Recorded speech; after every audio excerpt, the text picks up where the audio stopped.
What is going on, everybody? Welcome to the show. Another Thursday, another episode of Simply Sessions. Nico is waiting in the wings to give us the latest and greatest in Bitcoin. I hope you've all have had yourselves a very nice week. I hope you didn't make the mistake of selling Bitcoin and selling the soundest money that the world has ever seen, something meant to replace central banks, simply because the head of a central bank said they might not raise interest rates yet. If you ever feel bad about yourself for any reason, just remember that people sold Bitcoin because a central banker said they might not raise interest rates yet. How's that for idiocy? Anyways, of course, this is live. Anything can happen. So I defer to my friend Bill here. Live. Okay. We'll do it live. Fuck it. Do it live. I'll write it and we'll do it live. And thing sucks. If you have not already, please do like, subscribe, share, all those things super important, helping get this content in front of more eyeballs. That little like button below the screen, smash it now. Share this on whatever socials you're on. And of course, subscribe. Help me hit my 100,000 subscriber goal by the end of 2024. I am Ben with the BTC Sessions. This is your Simply Session.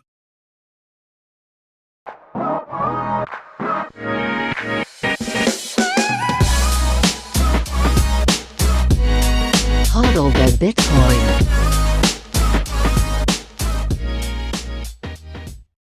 Before we dive in, let's take a look at where we are in the market right now. I am pulling up timechaincalendar.com and simultaneously I'm going to pull up the live chat. Anything you say into the chat from here on in will be live for the world to see, for better or worse. Back to Timechain Calendar, we're sitting at $42,937 per coin. A single US dollar will pick you up 2,329 sats. Fees. Fire sale, you guys, 24 sats per byte next block. Use the opportunity. You never know when there's going to be a tsunami of JPEGs taking out your ability to transact efficiently. So get those lightning channels going, swap into whatever you need to do those coin joins, be efficient, minimize your main chain exposure, and get yourself ready for what may come. Also, when the normies pile in, it gets busy. So just beware.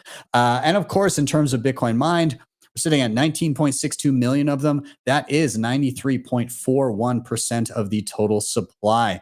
If you do need additional help, you're sorting through the tutorials on the channel and you're running into some roadblocks, you need some help, well, you can reach out to me at my website, btcsessions.ca, and book me for private one-on-one education sessions. Shout out to sponsors of the show, hodlhodl.com. If you're buying Bitcoin and you have the priorities that include peer-to-peer trading, instant self-custody, and no KYC, check out Hodl Hodl. You can sign up with just an email address, choose your currency, payment method, and an amount, and you can start browsing offers immediately. They have peer-to-peer lending with no rehypothecation. And remember, Baltic Honey Badger coming up this year. I'm going to be there. First time returning to Riga in quite some time. Very excited to be back. So keep your eyes peeled for that.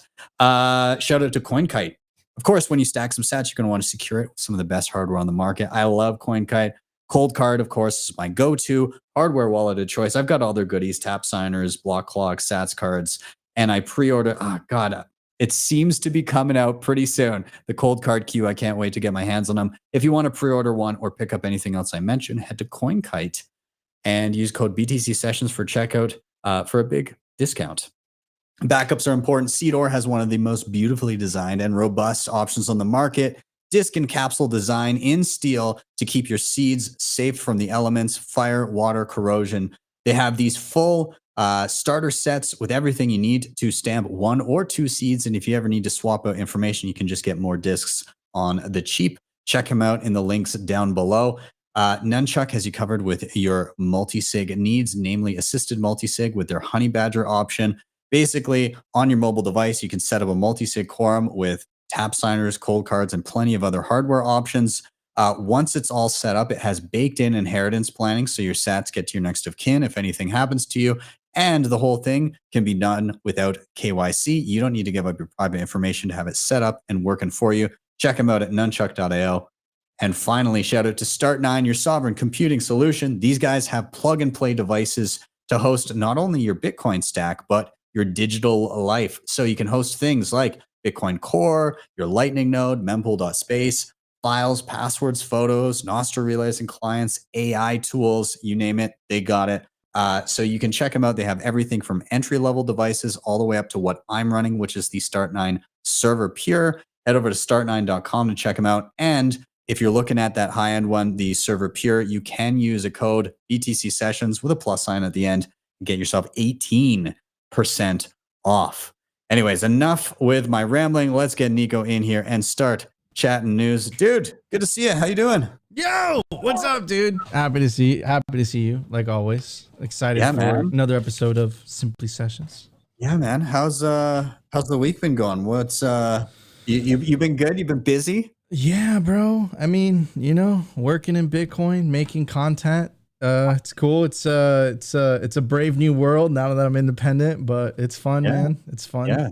Well, soon you're going to have a dependent, right? I know, bro. In 2 weeks, everyone keeps telling me, Nico, your life's going to change in 2 weeks. Like my mom and my wife are just like showing me the baby room. And I'm like, what is that? I don't understand. Can't compute in my head. That's Doesn't okay. make sense. I was totally clueless. I was like, I had no idea what was going on. I will say that,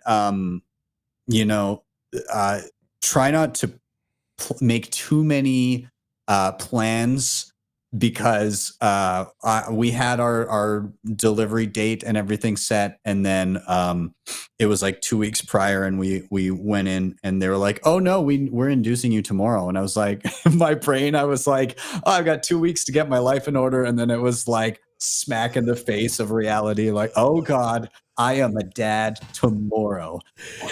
I mean, I have the we're gonna see each other, the Madeira conference. Yes. And then I might miss that because so you're really rolling the dice there, man. We'll see. I have like the whole housing thing set up. I'm about to buy my flight, but I'm at the same time I'm like, oh, what if get that insurance. Yeah, I'm gonna get that insurance for that for sure. Yeah. Well, awesome, man. I'm glad to have you here. I'll bring up your screen here. What's been going on this week? What is top of mind in the Bitcoin world? Yeah, dude. So this is an old one, but it's a gold one. It's a good one. This is this is when the propagandists get so lazy that they just have run out of things to say.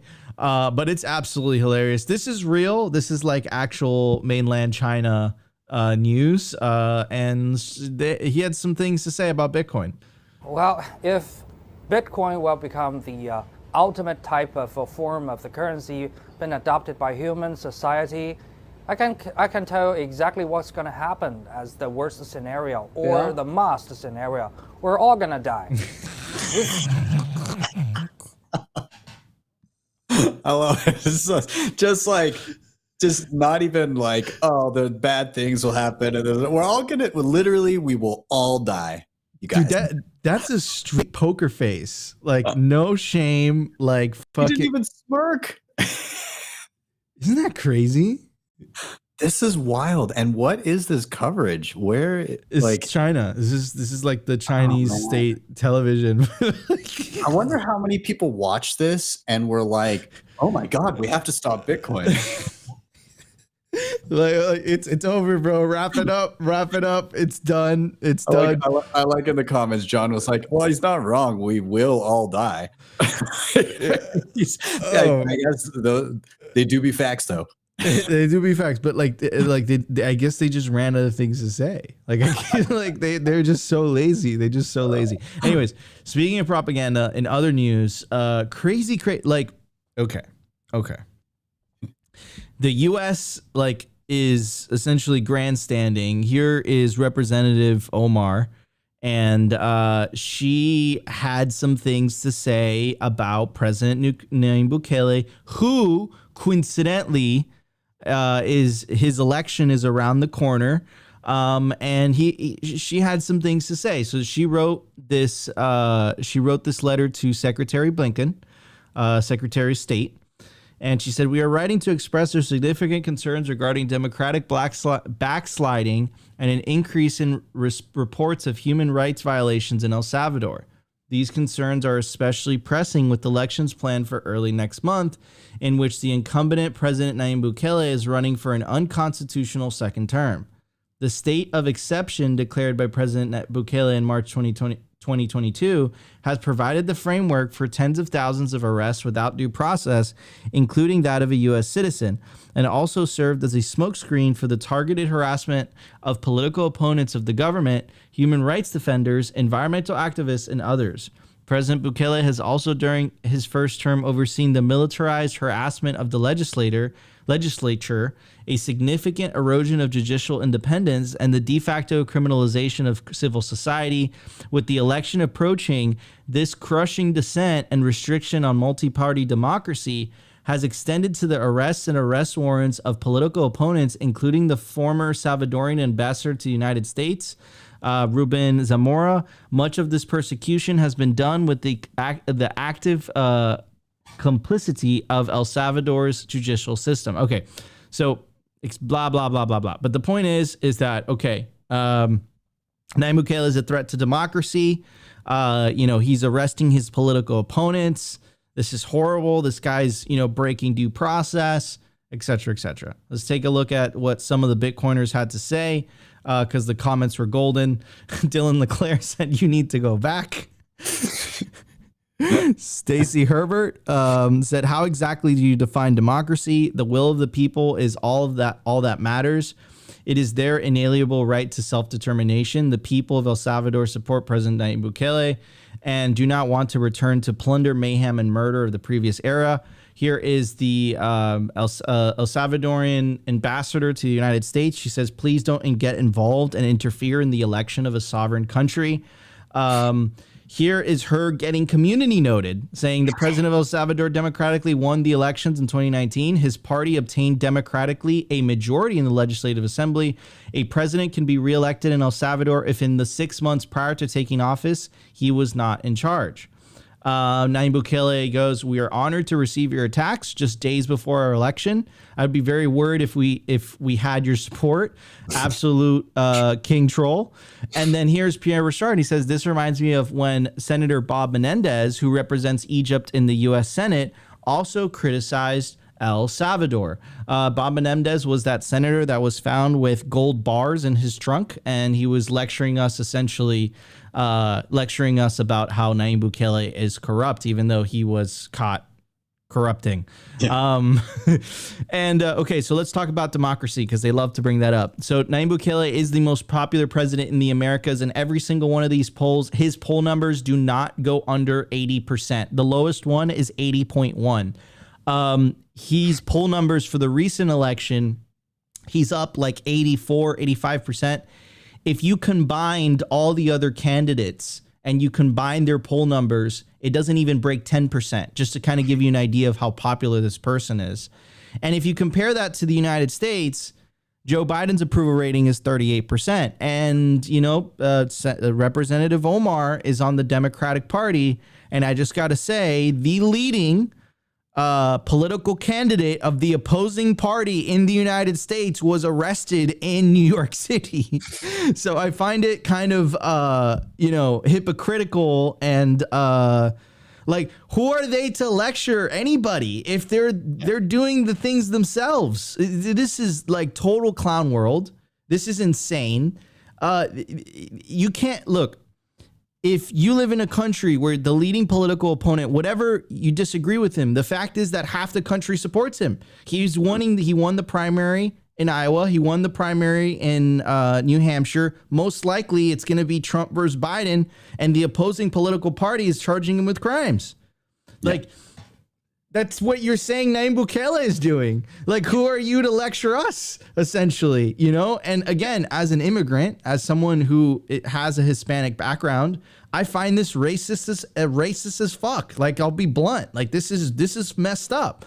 Who is the United States to lecture this small, Central American country that no one cared about before they made Bitcoin legal tender? They had a record homicide rate. The crime was through the roof. No one cared. And all of a sudden, when they made Bitcoin legal tender, somehow now this dude is a threat to democracy. Yeah. It's again, I think that last point is the thing that sticks out the most to me. Is nobody could give a shit about El Salvador if you went back 4 or 5 years, right? Nobody cared. And it was the murder capital, like it was the country with the highest murder rate on earth at a time.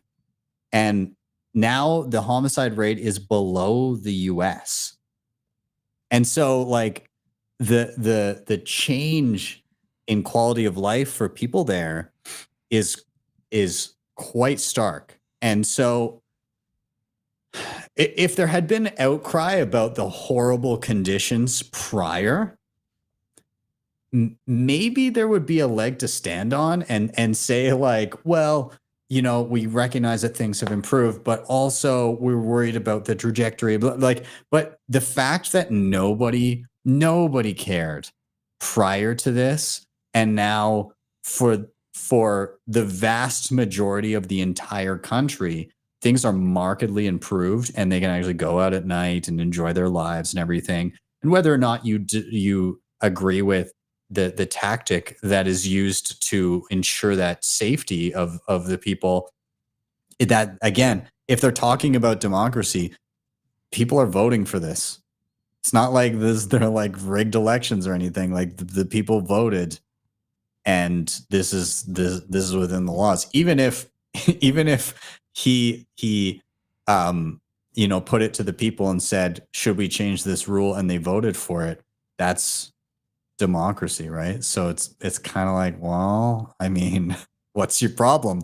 What's the real reason you're upset here? Like it just seems so backwards that things could be so bad and then get so much better, and now the criticism comes. 100%. I 100% agree with you, dude. It's just hypocritical, dude. It's hypocritical. Who are they to say this? You know, like stop interfering in other people's elections. Like clearly the El Salvadorian people want this. 90% isn't that the definition of democracy? Mm-hmm. Like, you know, that's the definition of democracy, right? It's like they're talking about democracy, but it's like they only like democracy when it goes a certain way.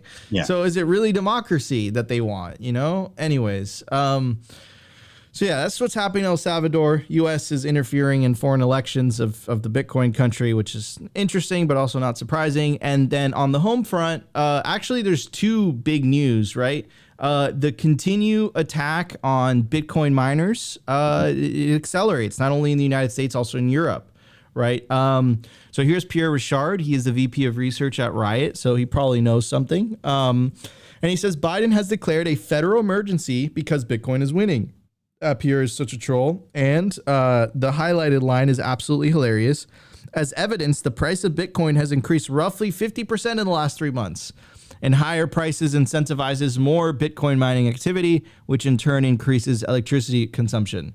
You are correct. Absolutely hilarious. And let's check out some other comments from other people in the community. The government uses reporting and information requests as weapons. This is how they protect the incumbents, by declaring emergency. Here is Gerson Martinez. It says the U.S. Department of Energy is requesting to collect data to build a standard for Bitcoin mining energy use. They've requested emergency handling of the data collection requested because public harm is reasonably likely if normal procedures are followed. Further, quote, as evidence, the price of Bitcoin has increased 50% in the last 3 months, and higher Bitcoin prices incentivizes more mining activity. Seems to me this is mega bullish for the hash rate. Now, Marty Bent, actually, and these articles are quite long, so I don't know if I'm going to be able to get through all of them, but he just broke it down. And first of all, I love the caricature and the artwork and whatever. And he says the Biden administration wants to create a registry of Bitcoin miners. In the beginning, Marty Bent essentially gives them the benefit of the doubt. But then, you know, upon review, it proves to be, these are his words, it proves to be one of the most Orwellian things I've seen come out of this administration. He goes on to say, not only does it start with a threat, here's the threat, by the way, this is what was sent to the public miners. Your response is required by law. Not only does it start with a threat, but it requires that all commercial cryptocurrency mining facilities in the United States respond. This is utterly insane. Miners will be expected to provide information about their companies, where they're domiciled, and the address of where their operations are located. It goes on to say the companies will also be required to identify whether they are running operations that involve proof of stake or proof of work. They will need to tell daddy government how many mining facilities they operate. After that, they will be expected to disclose the location of their individual operations, including geographical coordinates and the amount of electricity that was consumed at the facility altogether, regardless of whether or not the miner has any control of the electricity that is not using. From there, they will have to disclose the percentage of the facility's electricity consumption that was used specifically for mining and docks their electric service provider. Next up, they will have to somehow come up with the average percentage of all the electricity dedicated to Bitcoin mining at different energy suppliers and again dox them. And last but certainly not least, miners will be expected to give detailed information about their mining fleets. The EIA wants to know the number of ASIC miners running at individual facilities, the model of the numbers, which will determine by cross-referencing the age of the miner with different model releases, the amount of energy needed to power these mining machines, and the maximum amount of hash rate they produced during the reporting period. I mean, bro, like what the F, dude? What is this? Is this communist China? Like, okay, let's just like talk about this for a second. Yeah. Toasters and video games use more electricity. Okay. Yeah. Imagine the same executive order directed to toasters or directed to video games. Or your Christmas lights. It would be like, this is absurd. What is the point of this? And I think the ultimate point of this is because, and they said it, they want the geographical location, the amount, the point of contact. This is just creating a list so they can seize them. That's essentially what it is, in my opinion. This is what it's all about. This is insanity, dude. This is crazy. By the way, this is the same administration that's lecturing El Salvador on threats to democracy. This is total, utter bullshit and projection.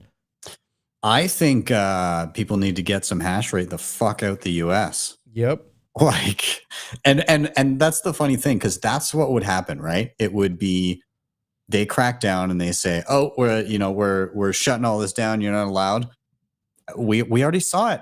China gave the fucking blueprint of how this goes and the play-by-play. And again, if it goes this direction, the same thing will happen. The capital flight and all of those rigs, if they're not just fully taken, then they will go somewhere else. The crazy thing would be if they took control of those facilities and then they mined with them. Yep. Like the government did. Because that's probably the direction that it would go. Because like, what the fuck are they going to do? Like, or the other thing that they could do, which would end up being the dumbest thing, would be destroy the machines, right? And that's, again, also what China did. Like didn't they like steamroll? There's videos of them steamrolling ASICs and stuff like that. Like that, it's going to go one of two ways.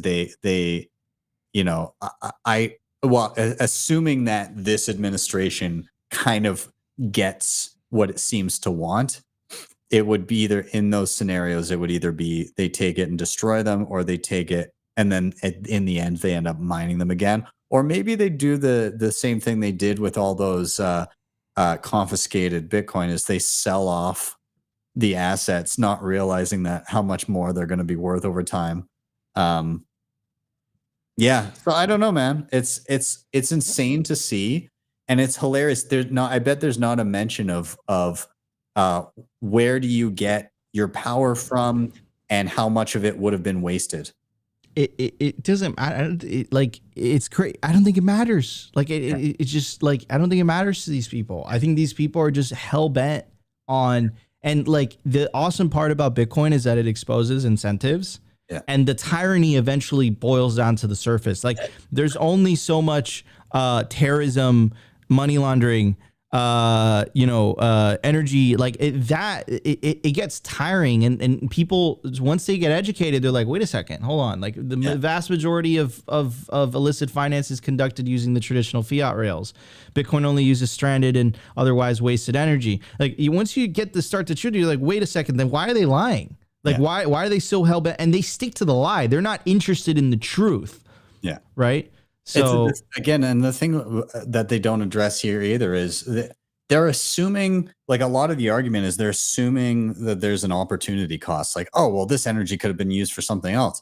No, that's kind of the incentive mechanism of mining is people go after waste energy. And so it's like, what else would it be used for?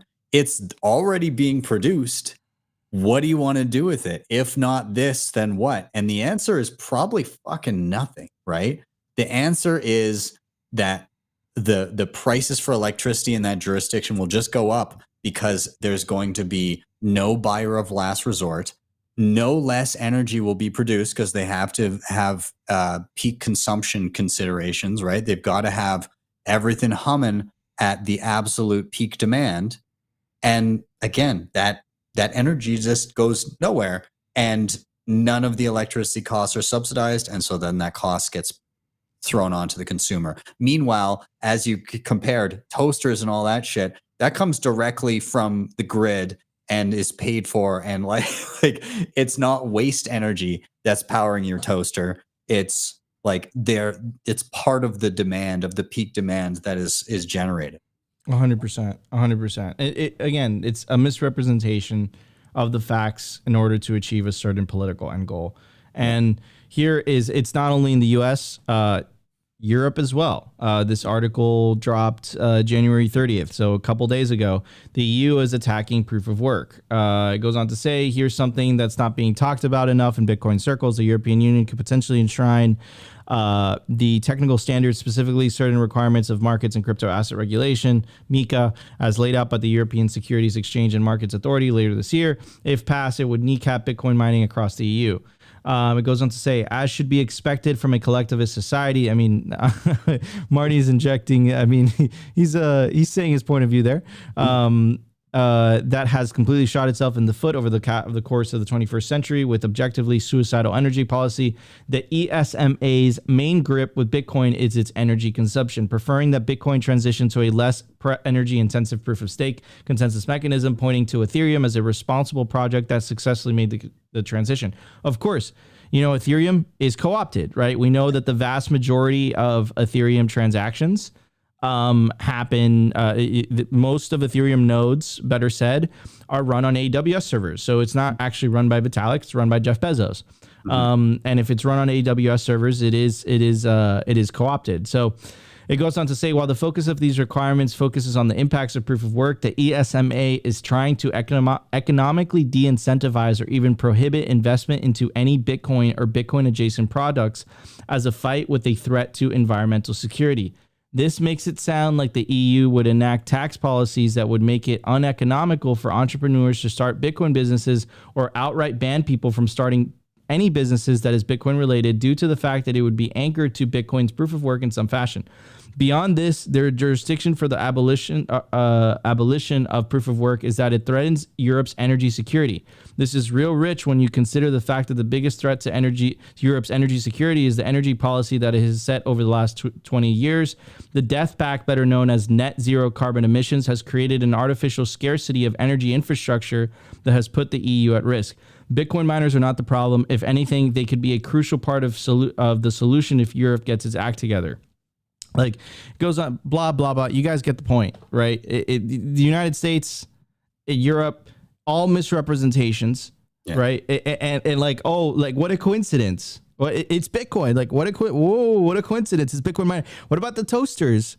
What about video games? What about all the other, what about washing machines? You know which energy washing machine? What about AC? How come AC is not being talked about? Well, because, dude, AC isn't a threat to the government. AC isn't going to enable the separation of money and state. This is completely political bullshit.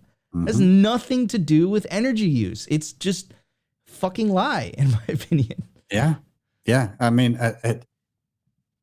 I don't know that any of this will, in the end, have the effect that they want it to. And I think that I wonder if Bitcoin's kind of injection into the traditional financial system will almost perhaps cement in that you can't just tell it what to do, because like, does that I'm just trying to think and adversarially here. Like, let's say, first of all, I mean, I don't think BlackRock's going to be pushed around by any administration, but like, let's say there was pressure to be like, oh, you got to convert your ETF holdings into a forked like proof of stake Bitcoin. I mean, investors are gonna go for, like, and if anything, like, I feel like there'd be massive outflows of that. I feel like it's Bitcoin is becoming too entrenched to try and think that you can change it. And again, like them saying that, oh, Ethereum's a much more responsible project. It switched to proof of stake because it can, because it's centralized. Like when I remember working at an exchange, and I had the unfortunate job of having to send out the emails whenever bullshit happened with some shitcoin. And one of the emails was like, oh, there's a fork happening to Ethereum, of course, that they had planned. And it's happening this day. This was in 2019. And then it forked. And then they're like, oh, fuck, we forgot the difficulty bomb. This is before they went to proof of stake. And it was like mining difficulty was supposed to like ramp up like crazy. They're like, why is this so slow? What the fuck's going on? Oh, right. This other thing that we should have known about. They're like, cool, it's fine. We'll just do another hard fork in 2 weeks with no notice. And they did it successfully. How, like, think of how difficult it is to get a fucking soft fork into Bitcoin. And like the PTSD that everybody has from the latest soft fork, and how much more difficult it will be to change Bitcoin. And then you've got Ethereum that's like, oh yeah, we just hard forked. Oh shit, we forgot something. That's cool. Like 3 people run a node, so like, and they're all on AWS. So we'll just we'll just do another fork in 2 weeks. If you can turn on a dime, it's because nobody's enforcing consensus rules. That's why. 100%, 100%. And then that kind of like ruins the, like it ruins the whole point. But that's the reason they're okay with it. Mm-hmm. Right. That's the reason that they're okay with it. But anyways, oh man, it's a disaster. Ben, I know that we started a little bit late. Are we good for another one? Yeah. Do you want to do the title one? Yeah, the BlackRock one, right? Yeah. Let's touch on that, because I guess we alluded to it anyways. All right. So this is a live view right now. What we're looking at is a live view of Bitcoin's incentives, and it's just sucking up everything. Like, right. This is why we're winning. No, but in all seriousness, let's start with this. Bitcoin ETF ads may appear on Google starting Monday. And it seems like that is already the case. I verified this myself when I actually Googled it. I think I got a Franklin Templeton ad. So spare your virgin eyes. Oh my God. So like clearly, Google has accepted this. No one can resist BlackRock. Here is BlackRock's investment page, or investor facts page. If you take a look at the time of recording right now of Simply Sessions, they currently own 66,200 Bitcoin. That's nothing. It's just some little chump change on the side. And of course, back to the black hole. People can't resist Bitcoin's incentives. Halfway across the world, in Hong Kong, it seems like they are trying to launch a spot Bitcoin ETF. And if that gets approved, which I have a feeling it will, remember we read you an article, Beijing has the stamp of approval. They're okay with this. They're okay using Hong Kong as this isolated testing bed for the rest of the isolated testing bed they want to benefit from Bitcoin, but they don't want mainland to benefit from the freedom and number go up. So they want to separate the two, right? So Hong Kong's going to have an ETF. The US has an ETF. Canada has an ETF. Europe has an ETF. And that's exactly why I started with the black hole. No one can resist Bitcoin's incentives. And if you add Fidelity and you add BlackRock, the amount of Bitcoin that they both own, it's over 100,000 Bitcoin at this point. And what? The ETF was only approved a couple weeks ago? Yeah. This is the black hole for you. You can't resist it. Can't stop what's coming. You can't stop the honey badger. Yeah. It's interesting now too, because it seems like the grayscale outflows have slowed down significantly. Like all that shit got dumped. Anybody who was bankrupt and needed cash, and anybody who did want to jump ship because the fees weren't to their liking, it seems like most of that has kind of cleared. And now you're even seeing, like, I mean, I said it off the top of the show, but like there were some people that were speculating on Bitcoin based on what Jerome Powell said, which I find hilarious. But even that couldn't, like, it dropped down into the 41s and it's right back up around 43 again, like a day later. So it's having like the inflows seem to be like hard to overcome. Like it doesn't seem like things are going to shake it too much now, because I mean, look at how much is being gobbled up. It's kind of, I don't know how I feel about it. There was a good quote from Madex the other night. He was on the Canadian Bitcoiners podcast. It was something to the tune of something like, fuck the suits.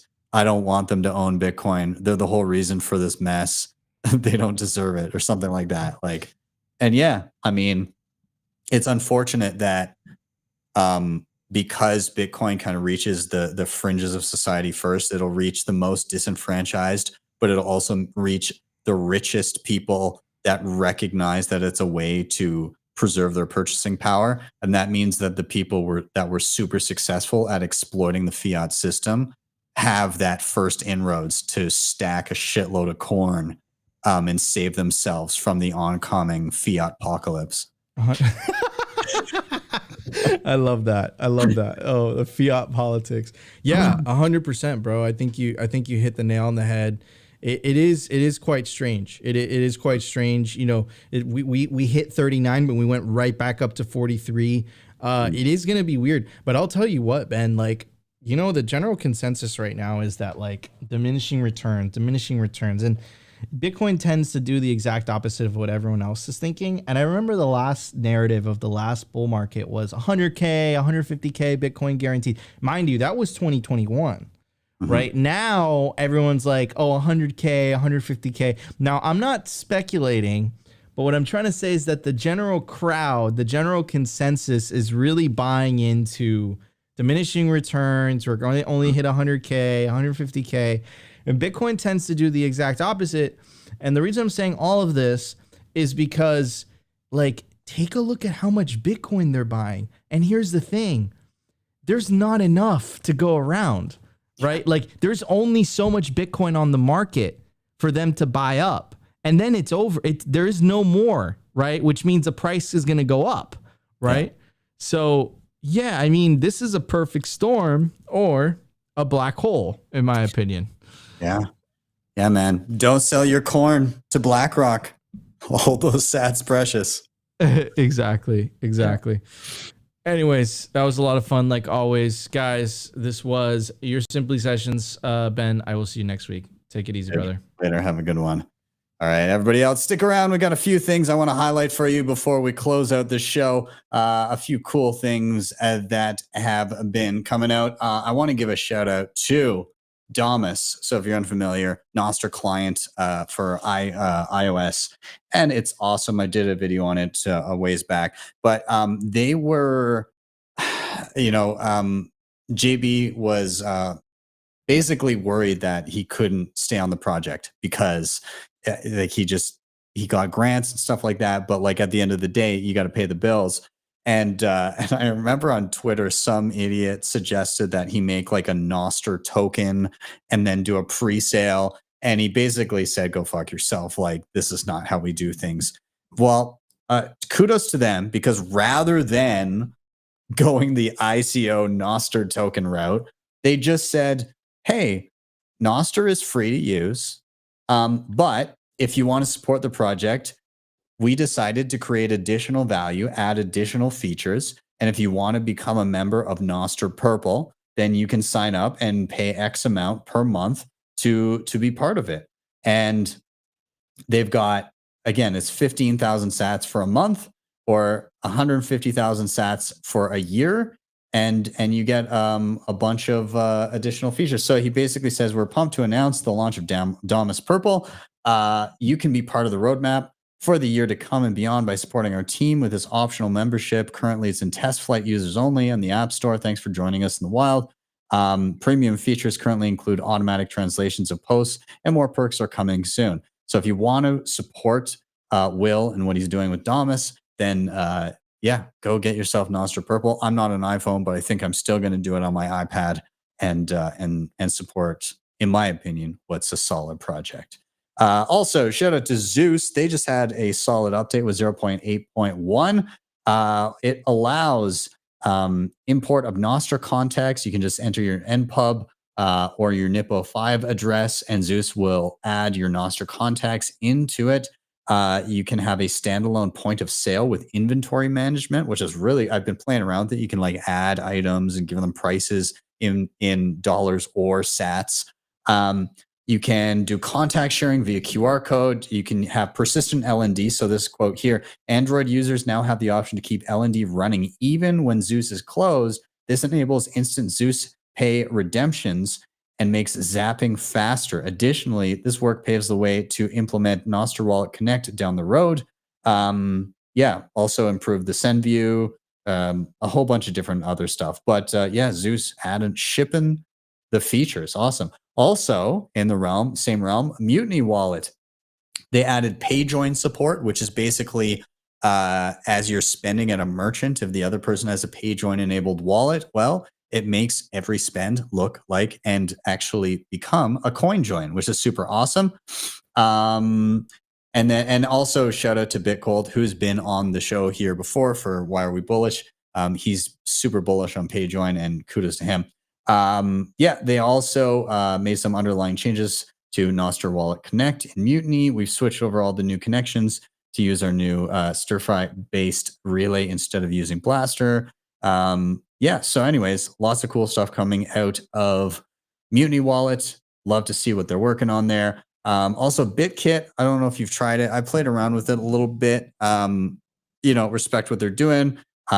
It's not my number one use. Like I don't use it a ton, but I'm glad to see them continuing to iterate nonetheless. They added paying to Lightning addresses. They added some fee savings when transferring to your savings account. They basically have like a spending and savings account. And then they can, you can also request support within the app. So if you haven't played with BitKit, take a little peek. Also, this is just a fun one, but if you're unfamiliar, new trend, 100 a day until 100K. So a bunch of us are doing 100 push-ups every single day until Bitcoin hits 100K. Even if it never does, we win. So if you want to join me in doing 100 push-ups a day, there is a Twitter chat. There's also a Telegram group where everybody's in, and yeah, 100 push-ups a day. I think today was day 6 for me. And there's a bunch of people. There's like 170 people or something in the Telegram group, and everybody just drops in their numbers every day. And then there's just like a fun chat. So anyways, don't be this guy, be this guy or girl. There's actually some awesome girls in there that are also partaking. So yeah, I love the meme from Walker. Wow, how did you get like that? Every time Bitcoin isn't 100K, I do 100 push-ups. Jesus Christ. I love it. Anyways, so join me. Moving on here, a couple other things to announce. Yeah, as we alluded earlier in the show, I'm headed to Madeira. They announced on Twitter today, demystify Bitcoin with BTC sessions. Anyways, we're doing a lot of exciting stuff. I'm going to be speaking on some of the stages there, but I'm also curating some awesome educational stuff So if you're going to be down there, make sure I think we're calling it Session Central, something like that. But anyways, you can come down. There's going to be a whole schedule of educational material, not just like panels and talks, but actually come in and get hands-on, like follow along and learn something while you're there. The goal is to make sure that you actually level up during a conference instead of just listening to a bunch of nice talks and being bullish. Come and learn something. Novel idea, hey? SAT market, it's coming. So we did the SAT market in Calgary in December. It was awesome. We had 30 plus merchants. We did a bit of a live stream there. A whole bunch of people from a whole bunch of different types of businesses, all of us creating a Bitcoin circular economy. Well, round 2 is coming. It is March 23rd. Again, a Saturday. So the Saturday market happening here in Calgary. If you're in Calgary, make sure you do come. There's a meetup page. It's also on Orange Pill app, of course.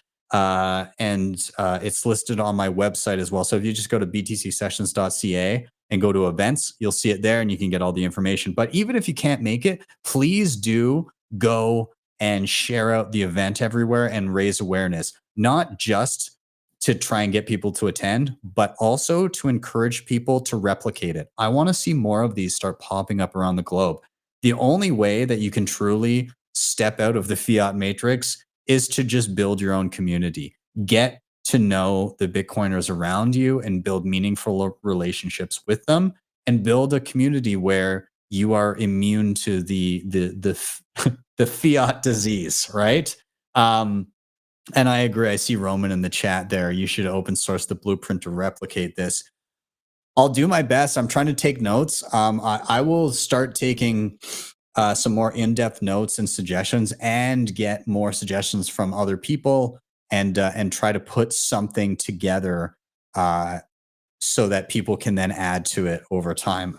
But yeah, we'll see. This is round 2. We'll see how it goes, and then I'm hoping for a big one in July when we have the Bitcoin Rodeo in Calgary, which should be a good time as well. And then a couple last things. I dropped a full tutorial on Aqua Wallet on Tuesday. And yeah, I actually quite like Aqua. They did open source it. I was kind of waiting for them to go open source, but I think it's incredibly useful. I do use both Lightning and Liquid quite regularly because I do more or less daily transactions living on Bitcoin. So I need to be nimble. The thing I like about this one is you can receive a Lightning transaction. It auto swaps into Liquid. You can secure Liquid with hardware. I typically just have the amount that I deal with on a monthly basis for bills and daily expenditures and all that. And then the rest is obviously cold storage savings. But to be nimble for my transactional means, it's either Lightning or Liquid. So it's a kind of a combo of Aqua and Phoenix for me, recognizing obviously the trade-offs with Liquid. But if you want to check it out, again, go check on the channel, Aqua Wallet. It came out just a few days ago. And yeah, you can get filled in on how it works. Early days still, but I mean, it's pretty solid entry this early into the launch of a new wallet. I think it's awesome. So anyways, check it out. And then tomorrow, why are we bullish? We've got Alex Leishman from River. We've got Lisa, aka Nifty, and she does the base 58 and the Bitcoin LARP, like a walkthrough of how Bitcoin works. And she's just an amazing educator. And then we got Kent Halliburton from SAS Mining. It should be a killer show. So make sure you make it out. That is at 6 p.m. Eastern time tomorrow evening. And with that, thank you guys all for being part of the show. Of course, if you want to help out the show, you can like, subscribe, share, all those things super important. Hit that little like button below the screen. Share this everywhere that you happen to be. And subscribe, help me hit that 100K. You can also hit up the previously mentioned sponsors. They're all in the show notes. And then there is a QR code on the screen right now. As I mentioned before, if you need some additional help with anything Bitcoin related, wallets, hardware, multisig, privacy, whatever it may be, you can reach out to me by scanning that QR code. It'll take you to a place where you can book me for one-on-one private sessions. If you are listening to this on the pod, it is simply btcsessions.ca. And there will be a link there for one-on-one bookings. Anyways, guys, with that, I am out. Have yourselves a wonderful day or evening wherever you may be. I'll see you guys next time for your daily session.